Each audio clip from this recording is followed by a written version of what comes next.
finalement, il n'y a pas de mieux que les romans, la fiction, les personnages, pour nous faire comprendre qui est l'autre.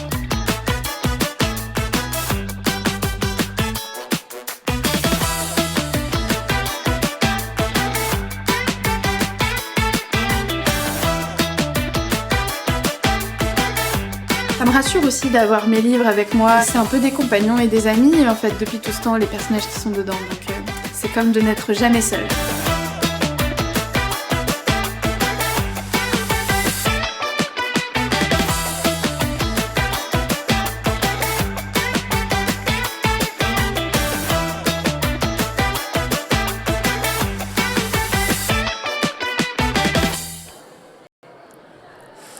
Bonjour à toutes et à tous, on est en direct du Salon du Livre et de la Presse Jeunesse à Montreuil et si vous nous rejoignez, c'est le Social Club, l'émission qui place la littérature jeunesse au cœur de la société.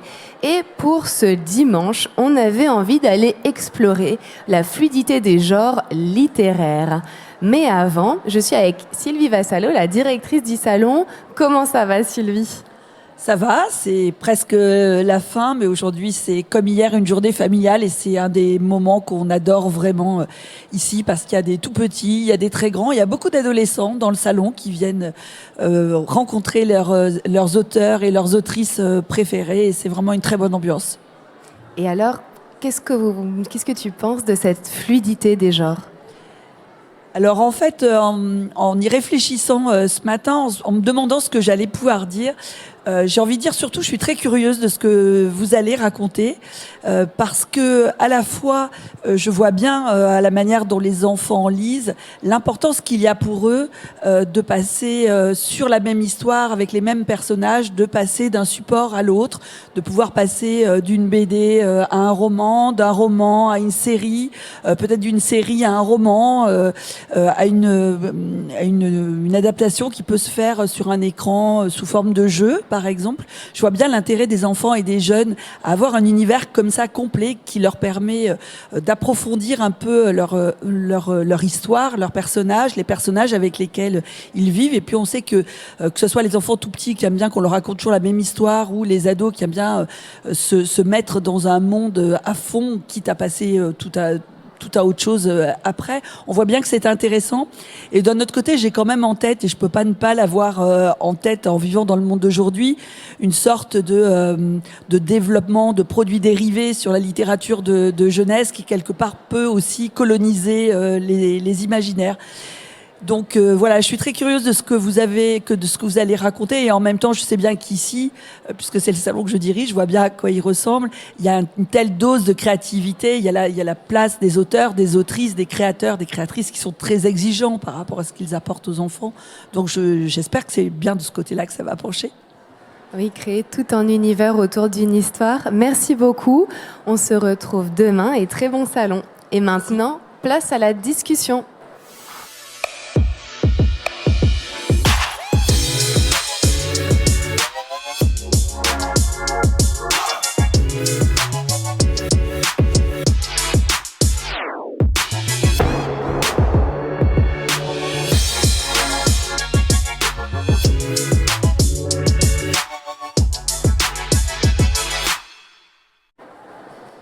En mars dernier, le CNL révélait qu'une œuvre audiovisuelle française sur 7 était une adaptation littéraire, des chiffres à l'intérêt économique certes, mais qui raconte aussi en coulisses la fluidité grandissante des auteurs pour passer d'un support à un autre, un véritable exercice. Alors, comment marchent concrètement ces échanges et qu'est-ce que cette fluidité apporte dans l'acte de création? Avec moi pour répondre à ces questions, j'ai à ma droite Émilie Tranche.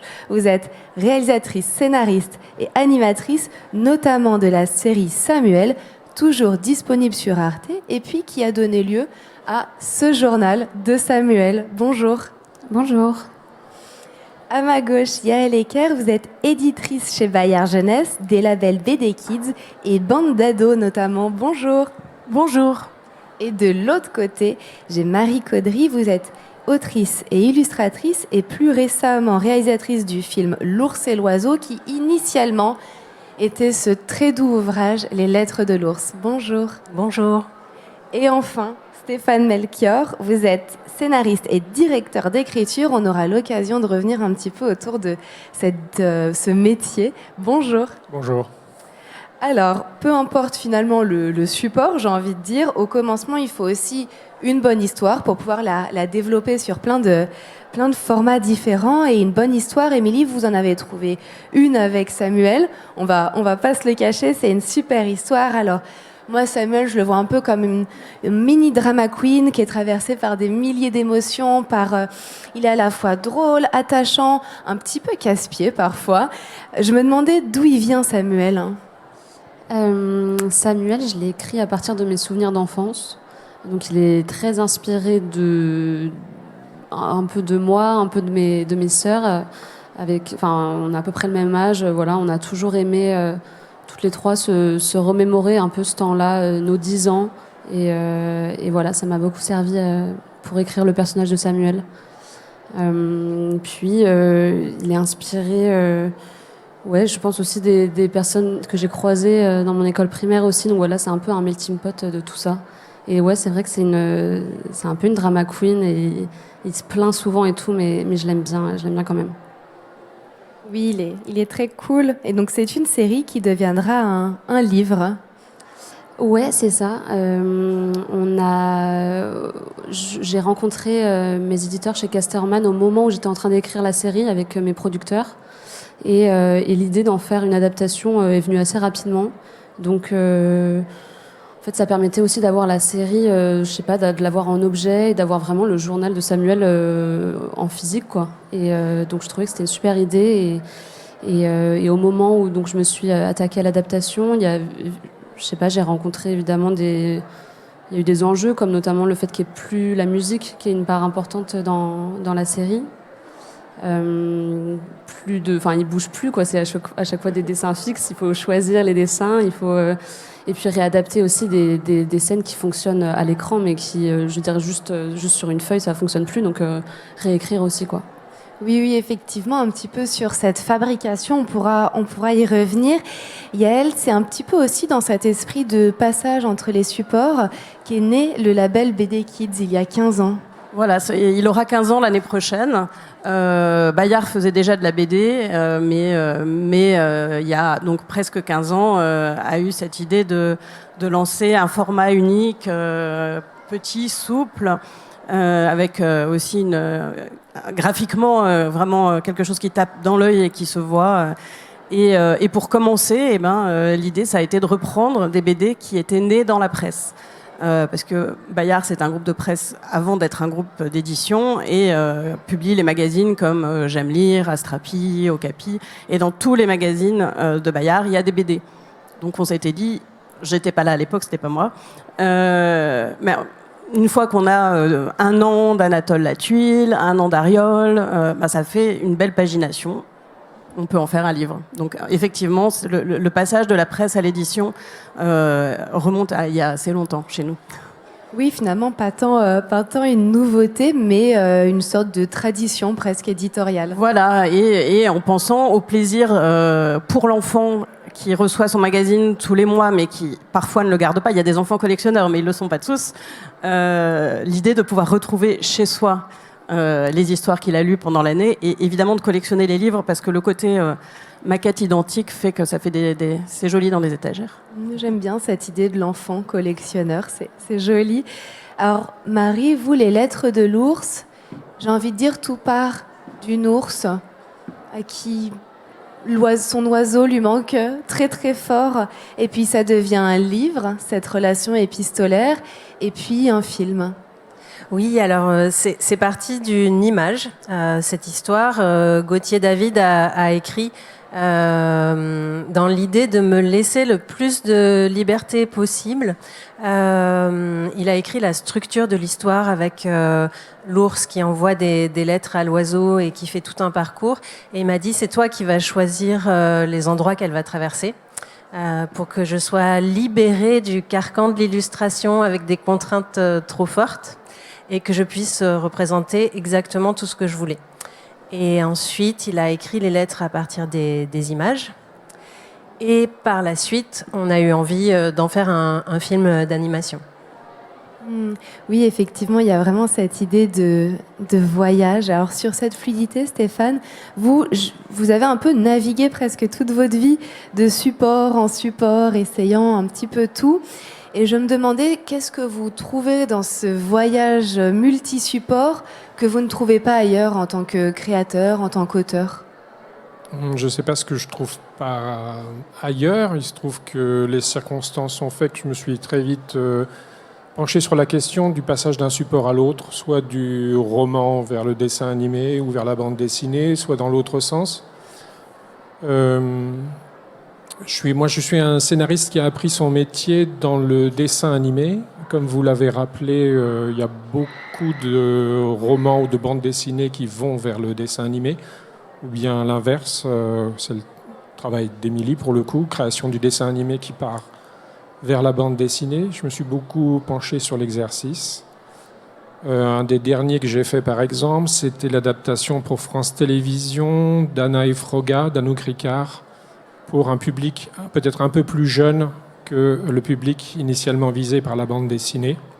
Donc là, j'étais au cœur de la question de l'adaptation. Voilà, comment garder un univers, essayer de préserver l'essence de cet univers, et puis de le destiner à un public un peu différent, avec un support, pour le coup, très différent, puisqu'il s'agissait de passer de la bande dessinée vers le dessin animé, et en 3 dimensions, ce qui inclut en plus des contraintes supplémentaires en termes d'écriture. C'est quoi votre passage préféré, de la BD à l'animation, du roman à la BD ? Tous les exercices sont intéressants. À chaque fois, il faut se poser les mêmes questions. Comment on reste pertinent ? Comment on continue de respecter la création originale ? Qu'est-ce qu'on peut apporter à nouveau en passant d'un support à l'autre ? Voilà, en ayant toujours à l'esprit le public auquel on destine justement ce travail d'adaptation. On le disait un petit peu en introduction, il y a aussi cette idée de liberté, de créer tout un univers. Je me demandais, Émilie, est-ce que pour vous, un seul support aussi, c'était limitant pour raconter tout ce monde de Samuel ? Je sais pas si... Non, je pense pas que c'était limitant pour moi. En tout cas, comme j'ai démarré, j'ai créé Samuel, j'étais toute seule. Je sais pas, j'ai un peu fait ça justement sans me poser de questions et sans limite. En fait, je m'en suis pas mise au départ. Donc Samuel est créé avec... Enfin, il est né avec son support. Non, je pense pas. Après, ensuite, ça a été... on est rentré vraiment dans la production avec Arte et mes producteurs. Et là, évidemment, il a fallu... Il y a des limites qui sont arrivées, mais j'aime bien aussi écrire avec des contraintes. Je sais pas, ça me permet aussi de me cadrer un petit peu. Donc notamment le format court. Chaque épisode devait faire autour de 4 minutes. Et en fait, je sais pas, j'ai gardé cette idée-là au moment d'écrire et au moment de conceptualiser mes storyboards. Et ça m'a permis de trouver d'autres idées, de faire des ellipses par moment. Enfin, je sais pas, il y a des choses qui sont venues comme ça, un peu plus naturellement aussi. Donc je dirais là comme ça, non, peut-être pas limitant, mais après, une fois qu'on a passé le Samuel ensuite en format BD, je me suis rendu compte, je sais pas, en fait, j'avais d'autres libertés qui venaient à ce moment-là avec le format du livre. Je sais pas, aller vraiment plus dans l'illustration, pouvoir me lâcher aussi, aller sur le trait. En animation, comme ça prend beaucoup de temps, je sais pas, l'animation, j'allais très vite sur mon dessin, je m'attardais moins sur certains dessins, alors quand je sais pas, j'ai senti que j'avais une liberté dans le dessin peut-être un peu plus forte avec le format de la bande dessinée. Marie, vous dites que c'est votre place d'illustratrice qui ne vous suffisait plus aussi. Vous aviez envie d'explorer un ailleurs. Oui, j'avais envie d'écrire et j'avais envie d'une écriture cinématographique, pour employer un grand terme, mais qui a un rapport au temps, au son et au mouvement. J'avais très envie de ça depuis toujours et on s'est dit que ça ferait une bonne histoire, cette sorte de road movie sur les sentiers de Bête. Et c'est un album qui a touché les gens, enfants comme adultes, parce que ça parle d'une relation forte et de la séparation. Et on pouvait s'appuyer sur ces éléments-là pour faire un développement en film. Oui, c'est vrai que moi-même, j'avoue, à un moment, le moment de la retrouvaille, j'ai un peu pleuré. Et d'ailleurs, il me semble que vous avez un mentor dans vos rêves qui vous explique un peu, qui vous dit où aller. C'est qui? Oui, alors c'est Christophe, Christophe Honoré, Le chanteur. qui me visite régulièrement. Enfin, c'est plutôt moi qui vais le voir chez lui, dans mes rêves, hein, je le connais pas en vrai, pour lui demander des conseils. Et un jour, moi je suis très en demande, je suis très admirative. C'est aussi quelqu'un qui a commencé par la littérature jeunesse et qui a pas de limite par rapport au support qu'il a investi. Il peut même faire de l'opéra, écrire des romans, faire des films. Enfin, voilà, c'est un modèle. Et donc je vais chez lui et je lui demande mais Christophe, comment tu fais? Et il me répond mais je fais, c'est tout. Bon, en fait, dans mon rêve, ça semble être une révélation. C'est hyper bateau quand on le redit comme ça, parce que souvent, quand on raconte les rêves, c'est moins intéressant que ce qu'on vit réellement. Mais bon, voilà, j'ai une petite relation privilégiée avec Christophe que je convoque régulièrement quand j'ai besoin. Quelle chance, j'adorerais aussi avoir une relation. Tu peux si tu veux, en fait. Fais-le, non? C'est ça qu'il dit? Non, mais chacun peut avoir son Christophe à lui ou à elle. Son petit Christophe, c'est vraiment très mignon. Alors, Yael, vous, pour la série Les Grandes Vacances, vous avez fait effectivement le chemin de la novélisation, c'est bien ça? C'est-à-dire que vous êtes parti des épisodes télé pour faire une BD. Exactement. Les Grandes Vacances, c'est une série qui a été créée par Delphine Maury, qui est une ancienne salariée de Bayard, en fait. Et à l'époque, je la connaissais de loin, mais il y a vraiment plein d'équipes de Bayard qui ont vu le projet grandir. Elle travaillait dans les locaux, en fait. Et très vite, en fait, une fois que le dessin animé a été sur les rails, on a eu envie d'en faire quelque chose. L'idée est d'abord née dans Astrapi, en fait. Quand on a vu le résultat et quelle qualité il y avait dans l'histoire, comme il était touchant, on s'est dit qu'on aimerait bien l'avoir en BD dans le journal. À l'époque, je travaillais à Astrapi, donc je m'en souviens bien. Et on a assez vite eu l'idée, en effet, de repartir de la série elle-même, donc de repartir des fichiers natifs, des images dessinées par tous les illustrateurs qui ont travaillé sur ce dessin animé, pour les transformer en bande dessinée. Évidemment, ça a été un exercice un peu compliqué parce qu'on ne peut pas littéralement adapter. C'est trop long d'abord parce que c'est très cadré. Astrapi, c'était 6 pages de BD par numéro, 6 x 6, donc 36 pages. Donc il avait été décidé de mettre 2 épisodes en 36 pages, donc ça va vite quand même. Donc il y a vraiment tout un exercice de synthèse. Donc il y a un scénariste, en l'occurrence Gwenaëlle Boulet, qui a travaillé sur cette adaptation. Après, il y a plein de petites choses qui peuvent poser problème, c'est ce qu'elle m'avait raconté à l'époque. Tout ce qui arrive par le son ne peut pas être restitué, puisque un danger qui va arriver parce qu'on entend des pneus crisser, on ne peut pas le rendre dans l'image. Donc soit on trouve un moyen de le dire autrement, un personnage qui va dire quelque chose dans une bulle, soit on va enlever la scène si on trouve vraiment aucune solution par l'image. Voilà. Et donc ça a été publié dans Astrapi. Ça a rencontré un très grand succès auprès des lecteurs. Et dans un deuxième temps, comme pour les Anatole Latuville ou Ariol, on l'a publié chez BD Kids. Et c'est vrai qu'il y a plein de questions techniques auxquelles on pense pas. Ah oui. Donc Gwenaëlle m'a dit que vraiment, puisque j'en ai reparlé, que vraiment la difficulté c'était ça, c'était d'abord le temps, enfin contraindre dans une pagination précise, qui demande un travail presque mathématique. Elle chronométrer les scènes et en se disant j'ai tant de cases pour faire cette scène. Une fois qu'on a décidé à peu près comment on l'écrivait, quelles images on retient, donc c'est vraiment de l'arrêt sur image pour que ce soit parlant sur une page. Et puis donc par exemple ces problèmes liés au son, voilà, mais c'est le travail du scénariste. Et heureusement, on a que ce soit sur les Grandes Vacances ou sur une autre série, Petite Casbah, on a d'excellents scénaristes qui savent très bien adapter les séries en BD. Stéphane, justement, c'est quoi le plus dur? Quitter l'image, quitter le son? Il n'y a pas de difficulté en particulier. Il faut bien savoir sur quoi on travaille, quelles sont les forces du médium dont on s'empare, en fait. Parfois, il y a des impossibilités.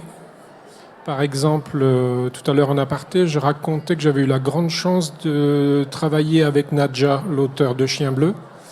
Et on a eu un projet quand j'étais directeur du développement chez Exilam et Gaumont Multimédia. On devait transformer ça en spécial 26 pour France Télévisions.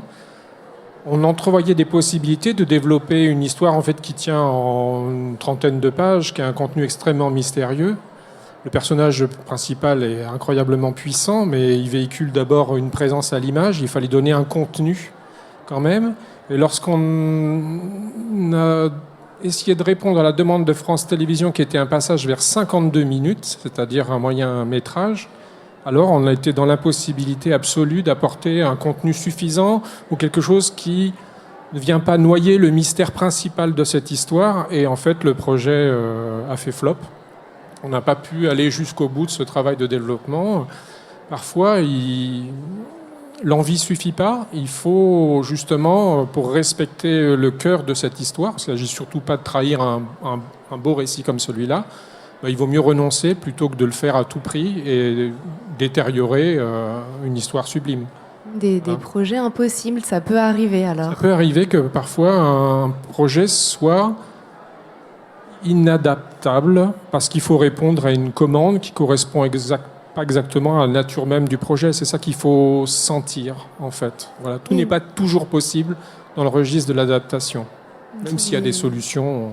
Exactement, qui n'est pas lié d'ailleurs forcément à la qualité du livre, parce que Chien Bleu, rien à voir. C'est un chef-d'œuvre.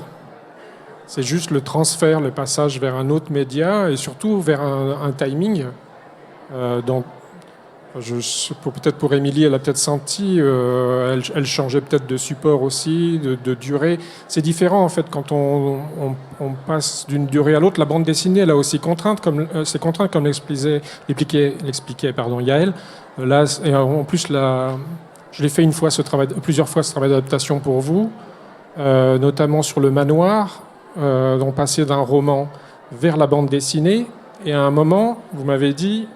Et ça serait bien que ça passe dans Okapi. Du coup, ça a modifié mon travail, parce qu'au début, je concevais le rythme de cette adaptation sur un album entier, et d'un seul coup, il fallait que je feuilletonne à l'intérieur de cette adaptation pour pouvoir aussi respecter les contraintes de la publication par épisode. Tout à fait. Dans Okapi, c'est 4 pages par mois.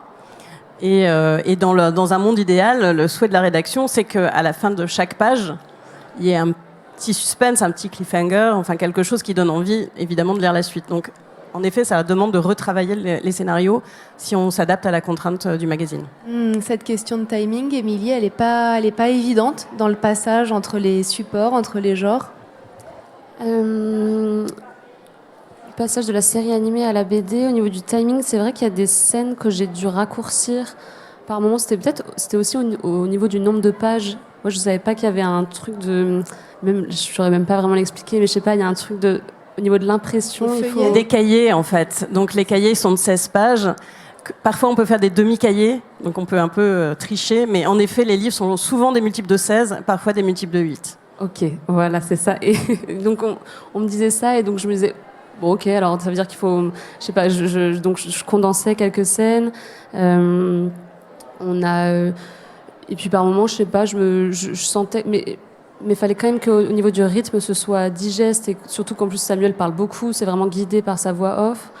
Par moments, en fait, il faut des pauses comme il y en a dans la série. Dans la série, il y a des silences, il y a des moments un peu suspendus comme ça. Et dans la BD, du coup, j'ai fait... par moments, c'était remplacé soit sinon par des pleines pages d'illustrations, généralement que je faisais, des nouvelles illustrations qui ne sont pas dans la série. Les moments musicaux aussi, toutes les scènes de musique et de danse, fallait trouver un moyen de les rendre dans le livre sans qu'on ait cette sensation de c'est moins bien ou ça manque de quelque chose. Donc voilà, chaque fois c'était, je sais pas, chaque cas était nouveau en fait. Je répétais pas non plus une espèce de protocole. Fallait je sais pas, que ce soit fluide. Oui, avec des scènes, je me prenais la page, qui sont carrément silencieuses en fait. Enfin, silencieuses dans les bulles, mais pas dans ce qui se raconte. Ouais, c'est ça. On y tenait beaucoup à garder ça. En fait, dans la série, c'est assez présent, ces moments de silence qui sont trop importants. Ça permet... je je sais pas, ça permet aux spectateurs et aux lecteurs de pouvoir interpréter ce qui se passe aussi, de pouvoir laisser de la place à leur imaginaire, je sais pas, et projeter ce qu'ils veulent à ce moment-là aussi, quoi. Et je voulais qu'il y ait ça aussi dans le livre. Donc il y a beaucoup de pages silencieuses. Alors, finalement, comment passer entre les genres? C'est la question qu'on essaiera de continuer à répondre après une petite pause qui bouquine, et non des moindres, puisque c'est ma préférée. De quel personnage étais-tu amoureux ou amoureuse, hein? Fantomètre, c'est ma première histoire d'amour. J'étais amoureuse d'Arsène Lupin.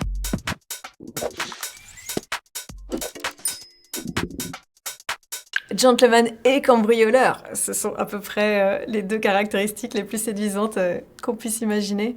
Et donc, je me suis inventé beaucoup d'histoires avec cet Arsène. Le Club des 5, et notamment Claudine, qui se fait appeler Claude. Alors déjà, elle avait un attrait majeur à mes yeux. Elle avait un chien, Dagobert, et moi je rêvais d'avoir un chien. Je crois que je suis tombé amoureux de Fantomètre avant de savoir lire, donc c'était sur les couvertures. Et évidemment, son côté mystérieux, étrange, son côté agile, un peu androgyne, me plaisait beaucoup. Zorro, ultra sexy dans son costume noir très moulant, avec sa cape qui volait au vent quand il galopait sur son pur sang noir pour aller défendre la veuve et l'orphelin. Qu'elle refusait de se tenir à la place qu'on lui avait assignée, ce qui est quand même sacrément moderne, vu l'époque à laquelle ça a été écrit. Je suis folle amoureuse de Cyrano de Bergerac. Je comprends pas que Roxane ne voit pas que c'est lui. Et donc, à l'époque, je ne lisais pas le livre, mais je tournais les pages à toute vitesse, à la recherche de chaque image de Fantomètre. Cette capacité comme ça à se définir par soi-même et à vouloir devenir ce que l'on est. Enfant et ado, j'étais amoureuse d'hommes sexy qui galopaient sur des chevaux pur sang. C'est quelqu'un qui sait parler du monde. Il a compris l'aspect profondément attirant du langage. Il sait articuler des choses amoureusement. J'ai espéré longtemps que la nuit, la fenêtre de ma chambre s'ouvre et que Fantomètre apparaisse. Ça appartient vraiment pour moi à l'adolescence. Je lui ai été infidèle assez vite parce que je suis tombé après amoureux d'Adèle Blanc-Sec, l'héroïne de Jacques Tardy. Ensuite, je suis passée à autre chose, mais j'aimais beaucoup Arsène Lupin.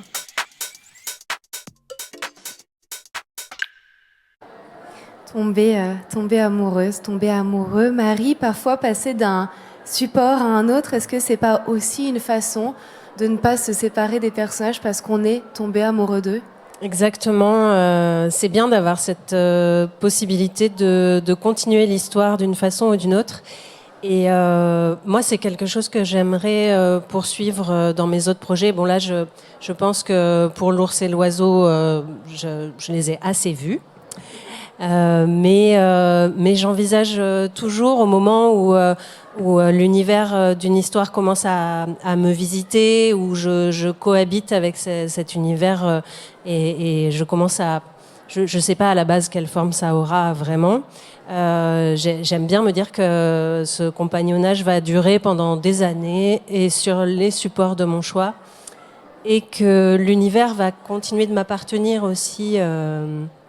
Parce que y a quand même un côté aussi, on commence par faire un livre, on garde la main sur la création de l'univers, ce qui n'est pas forcément le cas si on a directement un projet audiovisuel.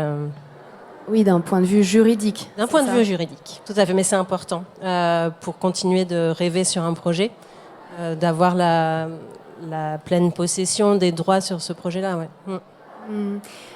Yael, est-ce qu'aussi en tant qu'éditrice, parfois on tombe amoureuse de personnages, on se dit si on le faisait dans un autre support pour le garder, continuer à le voir grandir? Alors je pense que ça peut arriver. Nous, c'est vrai que c'est plutôt dans le cadre de relations. C'est-à-dire que quand on a travaillé sur les grandes vacances ou sur Petite Casbah, c'est des rencontres qui datent d'avant la fin et la diffusion des dessins animés. Par connaissance, parce que c'est pas un si grand milieu que ça, parce que là, par exemple, dans les deux cas, on a travaillé avec France Télé. c'est bien plus tôt, en fait, qu'on a envie de travailler avec certains auteurs de dessins animés. Mais je pense que tout à fait, on pourrait très bien avoir un jour un énorme coup de cœur et aller voir un réalisateur, un producteur, mais probablement que ce sera déjà trop tard, en fait. Stéphane, vous, souvent, vous vous saisissez aussi d'histoires qui ne sont pas les vôtres initialement. Je pense par exemple à La Longue Route que vous avez récemment adaptée, qui est une magnifique histoire de traversée, de voile, de mer. Comment on fait aussi pour se saisir d'une histoire qui ne vient pas de nos propres tripes? Dans ce travail d'adaptation, il y a 2 dimensions. Il y a une approche très rationnelle, c'est-à-dire il y a une analyse de l'œuvre qu'on va porter vers un autre support, mais il y a aussi quelque chose de complètement instinctif. Il faut rentrer, c'est ma méthode de travail, en empathie complète avec son héros et l'univers.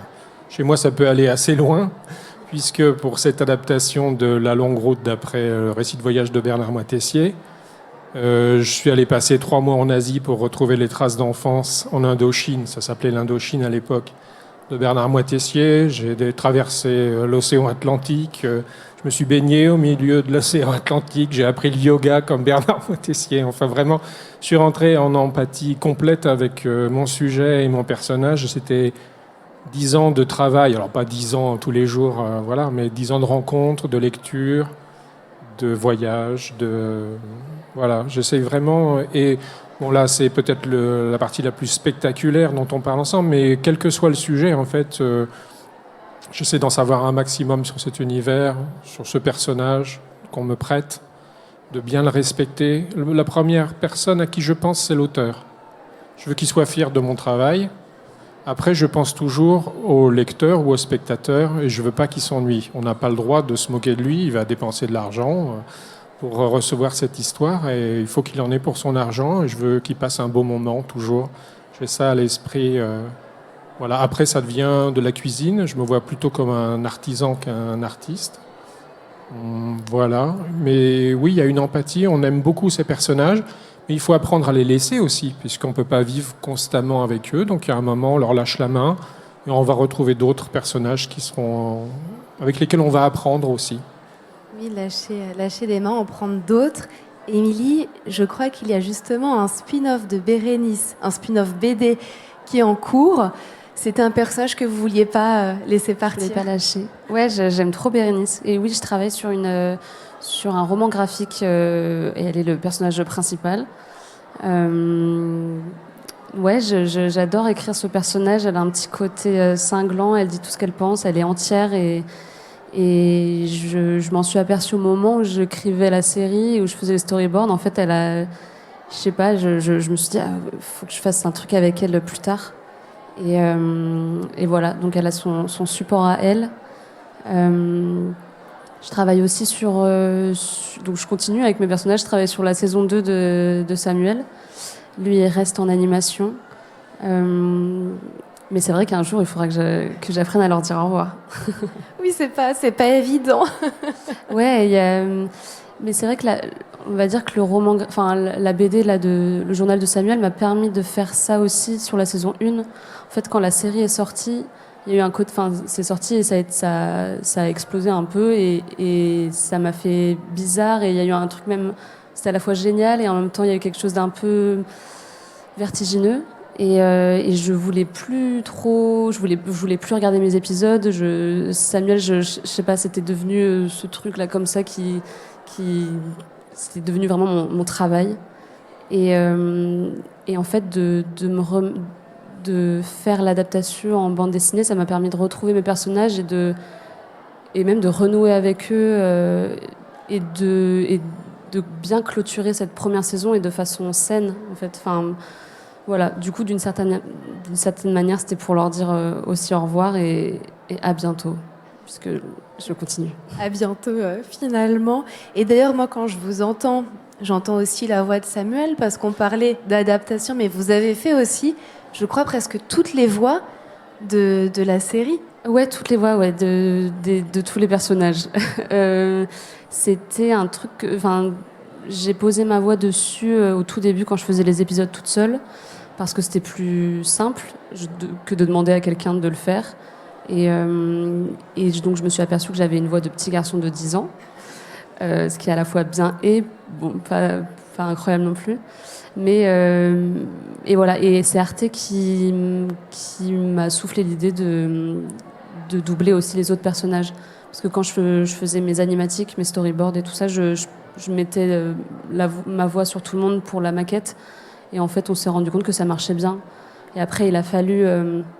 en studio, il y avait une directrice artistique qui était là et qui m'aidait à un peu moduler ma voix pour les personnages féminins, pour Dimitri par exemple, pour qu'ils soient un petit peu plus gaillards et tout ça. Enfin, trouver des façons de différencier les personnages de façon quand même un peu subtile, puisque ça reste ma voix. Je partais pas dans les aigus et dans les graves.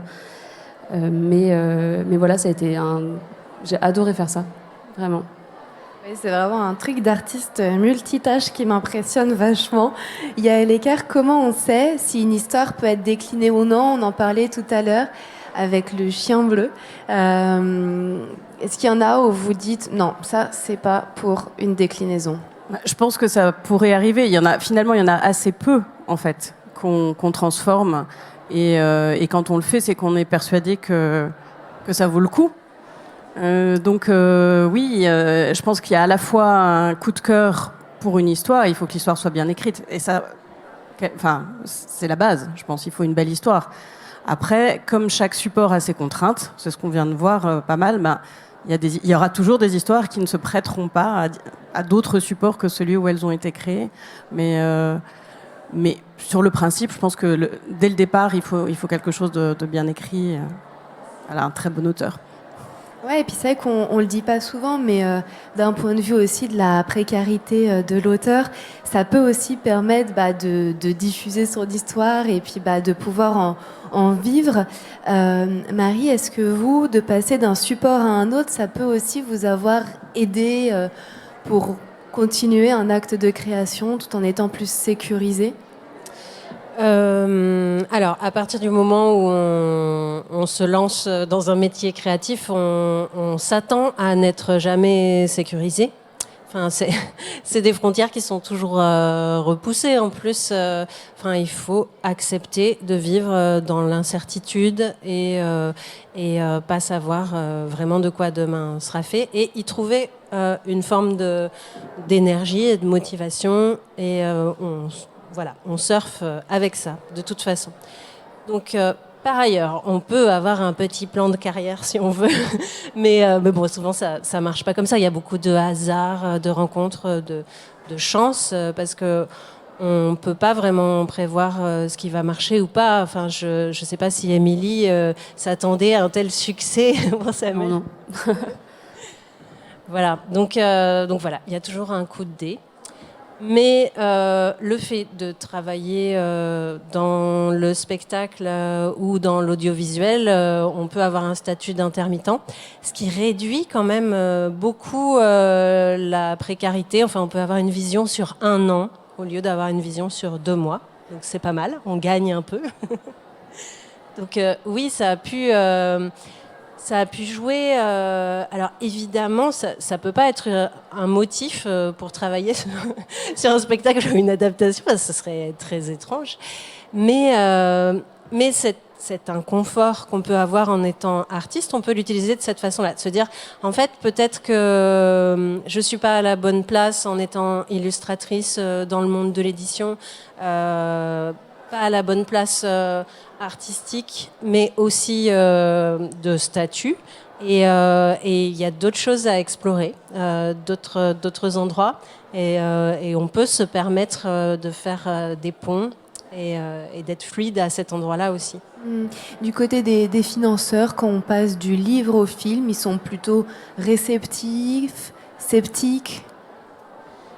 Alors, je ne sais pas ce que vous en pensez, mais il y a toujours une petite crainte par rapport aux auteurs qui veulent eux-mêmes adapter leur œuvre. On a l'impression quand même que, comme ça coûte cher de faire du cinéma d'animation, il faut avoir des gens qui savent et qui vont savoir se mettre en retrait aussi par rapport à leur bébé créatif pour en faire quelque chose qui va tenir la route. Et donc, voilà, de mon côté, il a fallu que... j'avais aussi... J'étais pas sûre moi-même de pouvoir faire l'adaptation des Lettres de l'ours. Donc ça a été...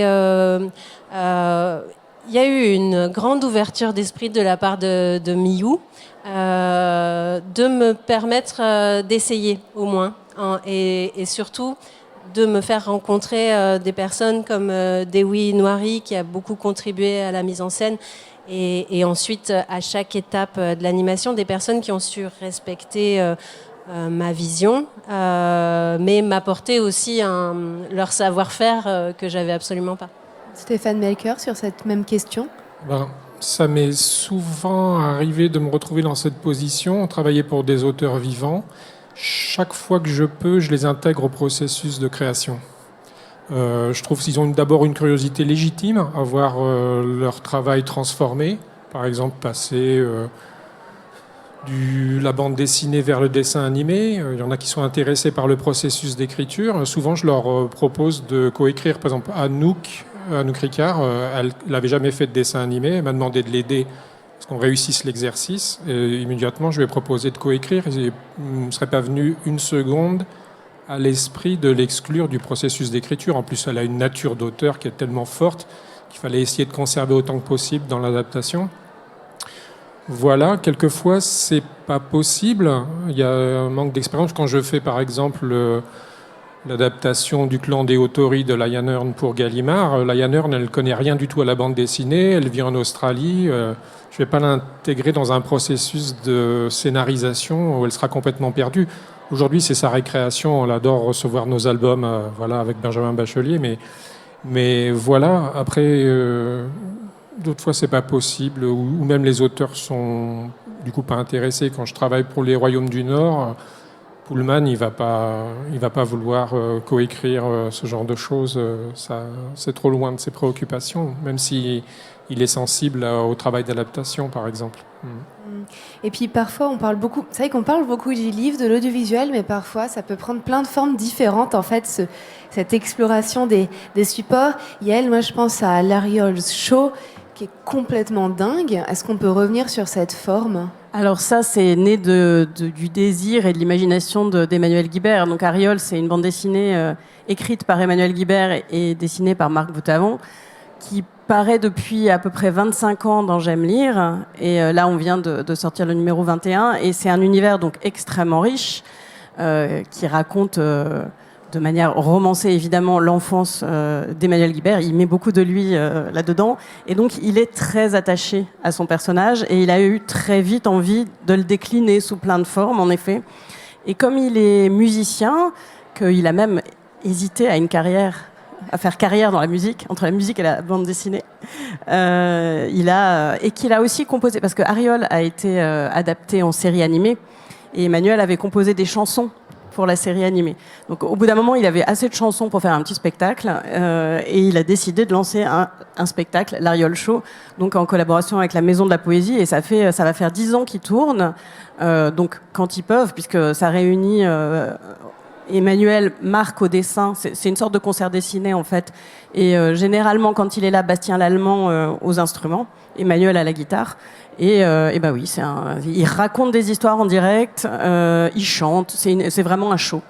Ouais, ça crie, ça chante. Alors là, le public... En délire, la foule est en délire. Totalement.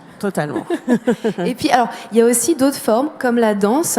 J'ai 2-3 personnes au bureau des auteurs, Émilie, qui ont fait les ateliers de danse, qui ont trouvé ça dingue. Est-ce que vous pouvez nous raconter un petit peu ?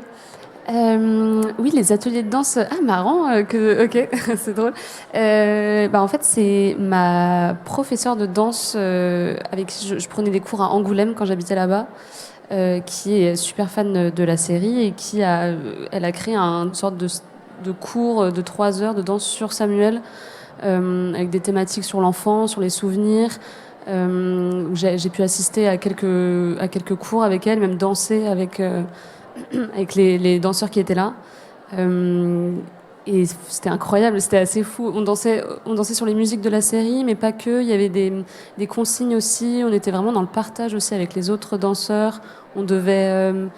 c'était un peu de théâtre aussi. Enfin, je sais pas, il y avait beaucoup de choses qui étaient mélangées c'était génial. Ça faisait bizarre d'interpréter mes propres personnages aussi en danse devant les autres. Donc j'avoue, j'ai accepté de danser une fois, mais c'est trop bien plus à regarder, je pense, pour moi. Sinon ça fait un peu étrange. Mais non, mais j'ai adoré. Oui, se sentir libre dans les formes. C'est déjà la fin de l'émission. Merci beaucoup à tous les 4. Je rappelle peut-être un petit peu vos créations, vos projets en cours. Émilie Tronche, on en a parlé. On a le journal de Samuel en librairie et Samuel toujours sur Arte. Une saison 2 en cours et un spin-off qui arrive, on sait quand ou... Pour la BD, on vise le printemps 2026, si tout se passe bien. Pas de pression, effectivement. Yael Ecker, il y a un nouveau Ariol qui vient de sortir et le tome 3 de La Petite Casbah qui est en cours. On n'en a pas beaucoup parlé de La Petite Casbah. Non, alors que c'est vraiment très bien. C'est une série coécrite par Alice Zeniter et Alice Carré. Alice Zeniter qui avait eu le concours des lycéens pour l'art de perdre. C'est magnifique, c'est vraiment magnifique. Je vous encourage à la regarder et à la lire. Le tome 3, c'est les 2 derniers épisodes, rassemble les 2 derniers épisodes. Une exploration d'une histoire aussi avec un grand H particulièrement important. Ça se passe en 1955 à Alger et c'est comment une bande d'enfants, tous très différents,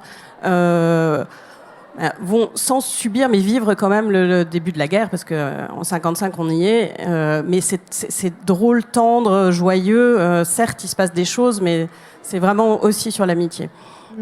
Marie Caudry, on a L'Ours et l'Oiseau disponible en ce moment sur Canal et qui sera bientôt au cinéma en février. Pour Les Lettres de l'Ours et Coco Mocotte, un autre ouvrage. Est-ce qu'on peut vous retrouver en dédicace ce dimanche ? Non, c'était hier. Oh non. C'est fini, vous l'avez raté. Désolée. Dommage. Enfin, Stéphane Melchior, La Longue Route en librairie et aussi l'histoire de Jérusalem en développement. Oui, exactement. Pour Darjeeling et Arte, il s'agira de raconter 4000 ans d'histoire de cette ville fascinante. Pas du tout de résoudre la crise du Proche-Orient, c'est pas du tout notre sujet. C'est vraiment raconter l'histoire de cette ville fascinante et de tout ce qu'elle peut... Ça permet d'apporter, grâce à ce bagage historique qu'on pourra acquérir avec ce documentaire en animation, voilà, certainement des clés de lecture sur l'actualité. Voilà. Ouais, un vaste programme. Merci beaucoup à tous les 4. Et nous, on se retrouve demain pour un nouvel épisode et dernier sur le game.